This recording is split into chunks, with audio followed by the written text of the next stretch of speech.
ल है साथीहरू, यस्तो रहेको छ मेरो म बस्ने रुम चाहिँ है। हाल म मलेसियामा छु र म बस्ने रुम यस्तो छ।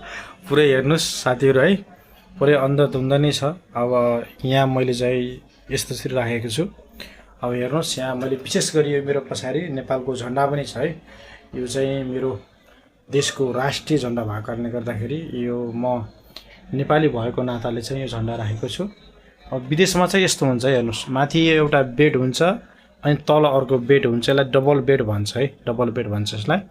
अब यतातिर मैले चाहिँ भिडियो बनाउनको लागि राखेको छु भनेपछि यो हाम्रो चाहिँ ढोका रहेको छ है। यो चाहिँ हाम्रो ढोका रहेको छ। अनि यो पछाडि चाहिँ यो सिङ्गल बेडमा चाहिँ म सुत्छु है।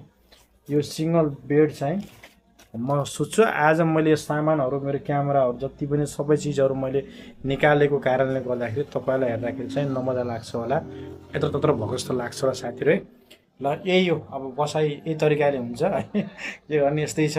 अब भिडियो बिस्तारै बनाउने कोसिस गर्दैछु, सिक्दैछु। अब तपाईँहरूलाई बिस्तारै भिडियोहरू चाहिँ हाल्नेछु मैले साथीहरू। युट्युब च्यानल चाहिँ जसले सब्सक्राइब गर्नु भएको छैन त्यसले चाहिँ अबदेखि चाहिँ सब्सक्राइब गरेर राख्नु होला, ताकि मैले मलेसियाको नयाँ अपडेट प्लस भिडियोहरू तपाईँहरूको लागि हाल्ने साथीहरू। मनपर्छ भने भिडियोलाई चाहिँ लाइक, कमेन्ट, सेयर पनि गरिदिनु होला है त।